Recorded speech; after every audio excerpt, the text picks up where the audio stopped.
میرے شیخ حضرت صوفی محمد برکت علی قدس سر العزیز سرکار نے قدس کے بارے میں لکھا ہے، ایسا کہ فرمایا اے ارض و سما کے خالق و مالک، ایمان تیری نصرت اور طریق تیری قدرت کے منتظر ہے، ہمیں ہماری کھوئی ہوئی تمکنت عنایت فرما۔ ہم بھی کہہ سکیں چڑھے جب مجاہد تو بولے نقیب، نصر من اللہ و فتح قریب۔ الجہاد الجہاد الجہاد الجہاد، اٹھاؤ مسلمانوں، ہم اسرائیل کو ایک ریاست کبھی تسلیم نہیں کریں گے، ہم مسلمان اسرائیل کو ایک ریاست کبھی تسلیم نہیں کریں گے۔ سلطان عبدالحمید کے پاس ایک یہودی شخص آیا قدس میں زمین لینے کے لیے۔ سلطنت عثمانیہ کا لاس فرزند سلطان عبدالحمید ثانی کے پاس ایک یہودی شخص ہرزل نامی، اس نے کہا کہ سلطان معظم ہمیں قدس میں زمین بیچ دیں۔ جب اس نے زمین کا مطالبہ کیا، سلطان عبدالحمید کے چہرے پر جلال آ گیا، محل میں موجود تمام لوگ خاموش ہو گئے۔ اس یہودی شخص ہرزل نامی نے پھر کہا سلطان معظم ہمیں قدس میں مٹھی بھر زمین بیچ دیں۔ سلطان عبدالحمید نے تریخے الفاظ فرمائے، القدس کی سرزمین مسلمانوں کے پاس امانت ہے، مسلمان اس سرزمین کی حفاظت کے لیے اپنی جان دینے سے کبھی گریز نہیں کریں گے۔ ہم آپ کو کبھی بھی مسلمانوں کے زندہ جسم پر شکار کرنے کی اجازت نہیں دیں گے، ہم آپ کو کبھی بھی ایک ریاست تسلیم نہیں کریں گے، ہم آپ کو کبھی بھی ایک خونی ریاست بنانے میں کامیاب نہیں ہونے دیں گے۔ اس حضرت نامی شخص نے کہا سلطان معظم ہم قدس میں ریاست نہیں بنانا چاہتے بلکہ سلطنت عثمانیہ کے سائے کے نیچے، سلطنت عثمانیہ کے پرچم کے نیچے اپنی زندگی بسر کرنا چاہتے ہیں۔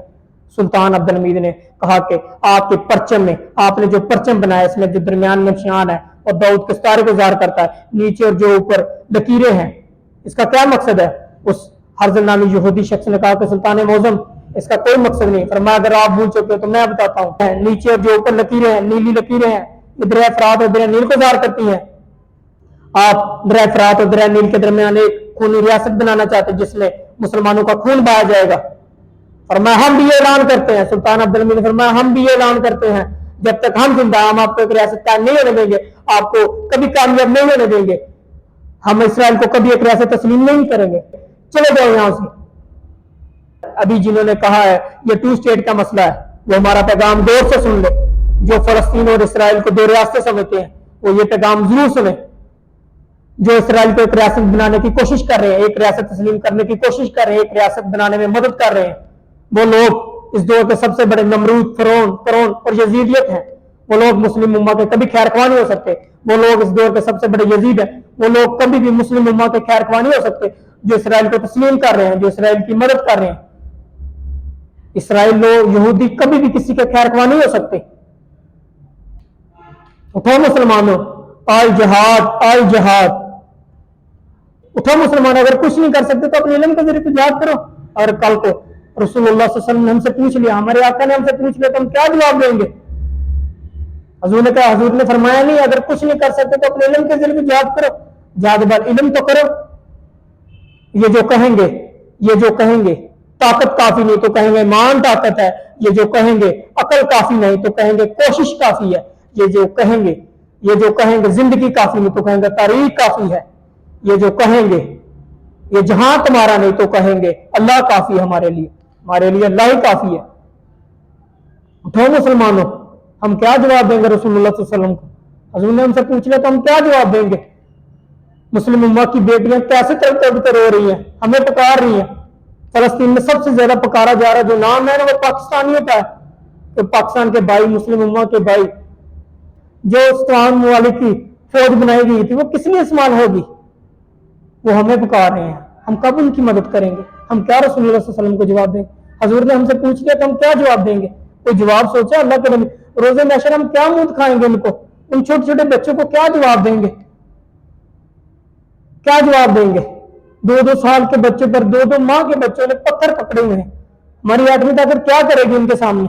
لعنت ایسی ایٹمی طاقت پر جو رسول اللہ صلی اللہ علیہ وسلم کی امت کی بچیاں رو رہی ہو، حضور نبی کریم صلی اللہ علیہ وسلم کی امت کی بیٹیاں رو رہی ہوں، ان کو تک مدد نہ پہنچے، ہم کیا جواب دیں گے رسول اللہ صلی اللہ علیہ وسلم کو؟ جنگ کبھی بھی ایٹمی طاقتوں سے نہیں ہوتی، جنگ ہمیشہ ایمان کے جذبے سے ہوتی ہے۔ پڑھو سورہ انفال 9 پارے کے لاسٹ اور 10ویں پارے کے شروع میں اللہ قرآن میں فرما رہا ہے، حضور نے فرمایا ہمارے پاس کوئی تلواریں نہیں تھی، کوئی گھوڑے نہیں تھے، صحابہ کو کچھ نہیں تھا، کھجور کی لکڑیوں سے میں نے جنگ فتح کر لی۔ تو کیا جواب دیں گے رسول اللہ صلی اللہ علیہ وسلم کو؟ حضور نبی کریم صلی اللہ علیہ وسلم سے پوچھ لے تو کیا جواب دیں گے؟ کل اسرائیل نے اپنی ایٹمی طاقت استعمال کی اور ہاسپٹل پر حملہ کر کے اس نے پورا ہاسپٹل کو ملبے کا ڈیر بنا دیا، جس میں بہت زیادہ ڈاکٹر، بہت زیادہ ہماری مائیں، بہت زیادہ عورتوں نے اپنے شوہر کھوئے، بہت سی بچیوں نے اپنے بھائی کھوئے، بہت سی بیٹیوں نے اپنے باپ کھوئے، بہت سے بچوں نے اپنے باپ کھوئے، بہت سے بچے یتیم ہوئے۔ ہم کیا جواب دیں گے رسول اللہ صلی اللہ علیہ وسلم کو؟ کیا جواب دیں گے ہم اپنے آقا کو؟ بات ساری بس ان کی ہے۔ اسرائیل نے اسرائیل نے غزہ پر جو حملہ کیا کل ہاسپٹل پر اپنی ایٹمی طاقت ہونے کا اس نے ثبوت دیا ہے۔ اسرائیل نے حماس کی بڑی بڑی مساجد کو ملبے کا ڈیر بنا دیا ہے۔ اسرائیل نے اپنی ایٹمی طاقت کی وجہ سے ہمارے قرآن کو جلایا ہے۔ اسرائیل نے اپنی ایٹمی طاقت کی وجہ سے ہماری مسجدوں کو ملبے کا ڈیر بنایا ہے۔ اسرائیل نے اپنی ایٹمی طاقت کی وجہ سے مسلم امہ کو للکارا ہے۔ ہم کیا جواب دیں گے؟ یا اللہ ہمیں طاقت عطا فرما۔ اس لیے انہوں نے شریعام بڑے بازار پوری دنیا کے سامنے ہماری مساجد، ہمارے قرآن، ہمارے دین اسلام کی بیٹیاں، دین اسلام کے بچے، چھوٹے چھوٹے دودھ پیتے بچوں کو انہوں نے ظلم کر رہے ہیں۔ اسرائیل پوری دنیا کے سامنے فلسطین، حماس، غزہ پر حملے کر رہا ہے، ظلم کر رہا ہے۔ ہم کیا جواب دیں گے رسول اللہ صلی اللہ علیہ وسلم کو؟ ہم کیا جواب دیں گے اپنے آقا کو؟ سلطان عبد الحمید نے طریقے الفاظ فرمایا وہ ہمارے قرآن، ہمارے دین، ہمارے نبی پر حملے کیے جا رہے ہیں، ہم کچھ نہیں کر سکتے۔ وہ ہمارے قرآن، ہمارے نبی کی توہین کیے جا رہے ہیں، ہم کچھ نہیں کر سکتے۔ وہ سرعام ہمارے نبی کی توہین کرنے لگتے ہیں۔ ہماری ذات پر حملہ کرے تو کوئی فرق نہیں پڑتا، لیکن کوئی ہمارے دین، ہمارے قرآن، ہمارے نبی پر حملہ کرے، ہم قبر سے بھی اٹھ جائیں گے، ہم اپنی تلواروں سے ان کے ٹکڑے ٹکڑے کر دیں گے، ہمیں مار ڈالیں، ہمارے گوشت کے چھوٹے چھوٹے ٹکڑے کر دیں، ہم اپنے نبی کے لیے راکھ مان کے بھی اٹھ جائیں گے، ہم لڑیں گے، ہم آخرت میں اپنے نبی کو منہ دکھانے کے لیے لڑیں گے، ان سے قیامت تک لڑتے رہیں گے انشاءاللہ تعالی۔ یہ قرآن کریم کی توہین اس بات کا ثبوت ہے۔ یہ جو ہمارے سامنے ہمارے دشمن ہیں، غیر اختیاری ہیں، ہم ان جیسا نہیں بن سکتے، لیکن اپنے قرآن کے تحفظ کے لیے حفاظتی اقدام اٹھائیں گے۔ اس لیے نور الدین زنگی نے فرمایا مسلمانوں کو ہر دور میں ایک صلاح الدین ایوبی کی ضرورت ہے۔ صلاح الدین ایوبی اب ہم بنیں گے انشاءاللہ تعالی۔ جو بھی اٹھتا ہے قرآن پر، جو بھی اٹھتا ہے قرآن و حدیث، اللہ کے نبی صلی اللہ علیہ وسلم کی نبوت پر ڈاکہ ڈالتا ہے، جو بھی اٹھتا ہے قرآن کو ہیٹ کرتا ہے، جو بھی اٹھتا ہے اسلام کو ٹارگٹ کرتا ہے، جو بھی اٹھتا ہے قرآن کو ٹارگٹ کرتا ہے، اپنے اسلام کو سمجھا کیا ہے۔ ہمارے بزرگ فرماتے ہیں اگر جنگل میں شیر سو رہا ہو تو جتنے بھی دوسرے کیڑے مکوڑے زہریلے جانور ہیں، کیڑے مکوڑے، اگر یہ شیر کے پاس سے اپنا شکار کھا رہے ہیں تو خاموشی سے شکار کھاؤ۔ اگر ہم نے اپنی اندر کی آنکھیں کھول لی، اگر ہم اندر سے بیدار ہو گئے تو ہمیں پتہ ہے حضرت خالد بن ولید رضی اللہ تعالیٰ نے رومن امپائر کا کیا حال کیا تھا، ہمیں پتہ ہے محمد بن قاسم نے کیا حال کیا تھا، ہندوؤں کا بھیم سنگھ کا کیا حال کیا تھا، ہمیں پتہ ہے صلاح الدین ایوبی نے صلیبیوں کا کیا حال کیا تھا، ہمیں پتہ ہے سلطنت عثمانیہ نے منگولوں کا خاتمہ کیسے کیا، ہمیں پتہ ہے محمود غزنوی نے سومناتھ مندر کا کیا حال کیا تھا۔ آپ اسلام کو لائٹ نہ لیں۔ سلطان صلاح الدین ایوبی نے جب یہ حدیث سنی، اس نے یہ حدیث بھی بیان کی اور حدیث کا اس نے مفہوم بھی بتایا، تشریح بھی کی۔ حضور نے فرمایا، میرے آقا رسول اللہ صلی اللہ علیہ وسلم نے فرمایا مسلمان کا بھائی ہے، مومن کا بھائی ہے۔ حضور نے فرمایا جب کسی کو درد ہوتا ہے، یہ حدیث آپ کو مسند حدیثوں میں مل جائے گی، آپ کو یہ سیاستہ کی کتب میں حدیث مل جائے گی، دکھ میں ہوتا ہے جب کوئی بندہ میرا سسکیوں میں روتا ہے، میرے آقا نے فرمایا جب کوئی میرا بندہ بہت زیادہ ہزار قطار میں روتا ہے، حضور نے فرمایا مجھے دکھ ہوتا ہے۔ حضور نے فرمایا جب کوئی میرا امتی پریشان ہوتا ہے، پریشان ہو کر مجھے پکارتا ہے، مجھے دکھ ہوتا ہے۔ اس لیے سلطان صلاح الدین ایوبی نے فرمایا تھا اگر مسلمان کا دشمن مسلمان نہ ہوتا تو مسلمان پوری دنیا فتح کر لیتا۔ آل جہاد، اٹھو مسلمانوں ایک ہو جاؤ، اٹھو مسلمانوں ایک ہو جاؤ۔ میرے شیخ حضرت صوفی محمد برکت علی قدس سر العزیز سرکار نے لکھا ہے، فرمایا اتحاد بین المسلمین، اتحاد وقت کی اہم پکار ہے۔ 57 ممالک مسلم امت کی مدد کے لیے بنائے گئے ہیں، یہ ایٹمی طاقت مسلم امت کی مدد کے لیے بنائی گئی۔ ہم کیا جواب دیں گے رسول اللہ صلی اللہ علیہ وسلم کو؟ ہم کیا جواب دیں گے اگر روز محشر ان ماؤں بہنوں نے ہم سے سوال کیا آپ کے پاس تو سارا کا سارا اختیار تھا، آپ تو روز کھا کر سوتے تھے، ہمارے بچے سڑکوں پر تھے، ہم کیا جواب دیں گے رسول اللہ کو؟ ہم کیا جواب دیں گے اپنے آقا کو؟ ہم کیا جواب دیں گے روز محشر اللہ کو کہ ہم نے روز محشر نہیں جانا ہے؟ اس لیے اللہ نے قرآن کریم فرمایا اے رب ذل جلال والاکرام، ہم آپ کے ہیں اور آپ کی طرف جانا ہے، یا اللہ ہماری مدد فرما، ہم ان کی مدد کریں۔ کسی مسلم امت کو یہ دام ہی نہیں ہے کہ اس میں کیا بیت رہی ہے، ادھر کیا ہو رہا ہے، کوئی پریشان نہیں ہو رہا ہے۔ پہلے بزرگ فرمایا کرتے تھے جب کسی کے گھر میں فوت ہو جائے تو لوگ کہتے تھے خاموشی اختیار کرو، پتہ نہیں وہ فلاں بن فلاں چلا گیا۔ آج تو پوری امت، پورا فلسطین غرق ہو گیا، پورا حماس، سارے کا سارا حماس فلسطین غزہ کو ایٹمی طاقت کے ذریعے ملبے کا ڈھیر بنا دیا ہے۔ ہم کیا جواب دیں گے رسول اللہ صلی اللہ علیہ وسلم؟ اس لیے سلطان صلاح الدین ایوبی رحمت اللہ علیہ سے کسی نے پوچھا حضور آپ ہنستے کیوں نہیں ہو؟ آپ نے فرمایا، وجہ دریافت ہونے پر آپ نے فرمایا حضور اقدس صلی اللہ علیہ وسلم جس جگہ پر معراج پر گئے ہو وہ قدس، وہ بیت المقدس حضرت عمر رضی اللہ تعالیٰ عنہ کا تحفہ ہو، وہ قدس دشمنوں کے پاس ہو، صلاح الدین ایوبی کیسے ہنس سکتا ہے؟ کیسے مسکرا سکتا ہے؟ آپ تو کہہ کے مار مار کے ہنس رہے ہو، کیسے کچھ ایسے لگتا ہے جیسے کچھ ہوا ہی نہیں، کسی کو فرق نہیں پڑتا ہے۔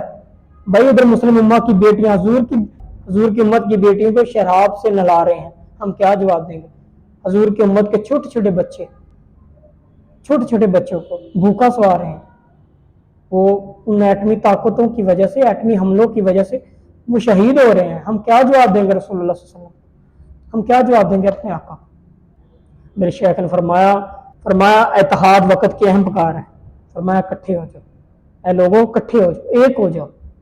اس لیے ہمارے بزرگان دین، میرا شیخ کا بھی یہ مفہوم ہے، آپ نے مقالہ میں یہی لکھا ہے، حضرت ڈاکٹر محمد علامہ اقبال رحمۃ اللہ علیہ آپ نے بھی لکھا ہے، فرمایا اللہ ایک، رسول اللہ صلی اللہ علیہ وسلم ایک، دین ایک، قرآن ایک، اسلام ایک، اے کاش اگر ہوتے مسلمان ایک۔ آج وقت ہے ایک ہو جانے کا، مسلمانوں ایک ہو جاؤ۔ جب ہم مسلمان اکٹھے ہوئے ہیں پوری دنیا ہمارے خوف سے ڈر گئی کہ مسلمان جب بھی ایک ہوتے ہیں پوری دنیا ڈرتی ہے ہم سے۔ کیوں نہیں آپ اپنے اوقات سمجھتے؟ کیوں نہیں آپ سمجھتے کہ ہم کیا ہیں، ہمارے باپ داد کیا تھے؟ آل جہاد، اٹھو مسلمان۔ فرمایا بیت المقدس حضور اقدس صلی اللہ علیہ وسلم اور حضرت عمر رضی اللہ تعالیٰ عنہ کا تحفہ ہے مسلم امت کے لیے۔ یہ مسجد ہماری عزت و نموز کی علامت ہے۔ القدس ہمارا دل ہے اور ہمارے دل قدس کے ساتھ ہے، اللہ اس کی حفاظت فرما۔ اس لیے سلطان عبد الحمید ثانی نے فرمایا مکہ اللہ کا حرم ہے، مدینہ رسول اللہ صلی اللہ علیہ وسلم کا حرم ہے، اور بیت المقدس القدس مومنین کا حرم ہے۔ اللہ اس کے رسول اپنے حرم کی حفاظت فرما رہے ہیں، کیا ہم اپنے حرم کی حفاظت کر پائیں گے؟ کیا اپنے حرم کی حفاظت کر پائیں گے؟ ہم کیا جواب دیں گے رسول اللہ صلی اللہ علیہ وسلم؟ ابھی ہم بس یہی بتا رہے ہیں، یہ ڈوم آف دی روک ہے، یہ مسجد براق ہے۔ اللہ قرآن کریم میں فرماتا ہے یہ بات شیئر کرنا بند کرو، فوری بند کرو۔ بیت المقدس فرمایا اس کے ساتھ ساتھ والی تمام جگہ اللہ نے برکت والی جگہ کہا ہے، تمام جگہ برکت والی جگہ ہے، بابرکت جگہ ہے، اللہ نے اس جگہ کو برکت والی جگہ کہا ہے۔ یہ شیئر کرنا فوری بند کرو۔ ڈوم آف دی روک وہ ہے جس جگہ سے حضور معراج پر گئے، مسجد اقصی وہ ہے جو میرے آقا رسول اللہ صلی اللہ علیہ وسلم کو، میرے آقا اللہ کے پیارے محبوب حضور صلی اللہ علیہ وسلم کو امام الانبیاء کا خطاب دیتی ہے۔ مسجد اقصی پر ہماری جان قربان، مسجد اقصی ہمارے ایمان کا حصہ ہے، مسجد اقصی ہمارا دل ہے اور ہمارے دل قدس کے ساتھ ہے۔ اٹھو مسلمانوں، ایک ہو جاؤ۔ ہم کیا جواب دیں گے رسول اللہ صلی اللہ علیہ وسلم؟ ادھر ہماری مائیں بہنیں ہمیں پکار رہی ہیں، اب انہوں نے ہمیں پکارنا چھوڑ دیا ہے، اب انہوں نے غیرت مند لیڈر کو پکارنا شروع کیا ہے۔ وہ غیرت مند لیڈر پتا کون ہے؟ بڑا آج کل لوگ پکار رہے ہیں، یا اللہ میں بھی گزارش کرتا ہوں، یا اللہ ہم بھی یہ گزارش کرتے ہیں، یا رسول اللہ صلی اللہ علیہ وسلم ہم بھی یہ گزارش کرتے ہیں میرے آقا ہم بھی گزارش کرتے ہیں ہمیں بھی امام مہدی کی فوج میں شامل فرما، ہمیں بھی امام مہدی کے ساتھ کافروں کو یہودیوں کو نیست نابود کرنے کی طاقت فرما۔ سلام یا مہندی، لبیک یا مہندی، سلام یا مہندی، سلام یا مہندی، سلام یا مہندی، یا حی یا قیوم ہمیں طاقت عطا فرما، یا حی یا قیوم فلسطین کے لوگوں کی مدد فرما، یا حی یا قیوم فلسطین کے لوگوں کی مدد فرما، یا حی یا قیوم فلسطین کی مدد فرما، یا حی یا قیوم القدس کی حفاظت فرما، یا حی یا قیوم القدس کی حفاظت فرما، یا حی یا قیوم ہماری پاکستان کی فوج سے پوری دنیا ڈرتی ہے، یا حی یا قیوم پاکستانی فوج کو قدس کی حفاظت کے لیے بھیج، یا حی یا قیوم۔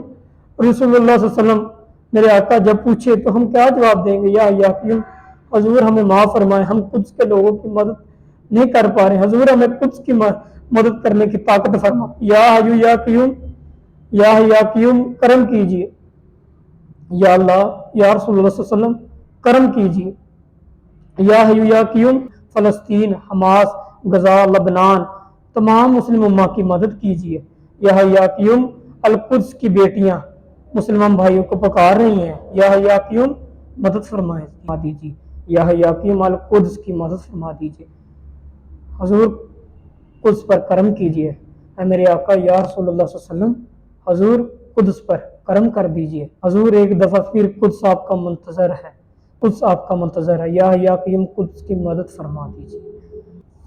ہم یہ اعلان کرتے ہیں ہم القدس، فلسطین، حماس، غزہ ہر مسلم امہ کے لوگوں کے ساتھ ہیں، ہر وقت ساتھ ہیں، ہماری دعائیں ان کے ساتھ ہیں، یہ پیغام نظام کی طرف سے کیا جاتا ہے، ہم بیت المقدس کی حفاظت کے لیے ہر وقت موجود ہیں، حضور ہم حاضر، یا رسول اللہ صلی اللہ علیہ وسلم ہم حاضر، یا رسول اللہ صلی اللہ علیہ وسلم ہم حاضر، ہم قدس کی مدد کے لیے ہر وقت موجود ہیں۔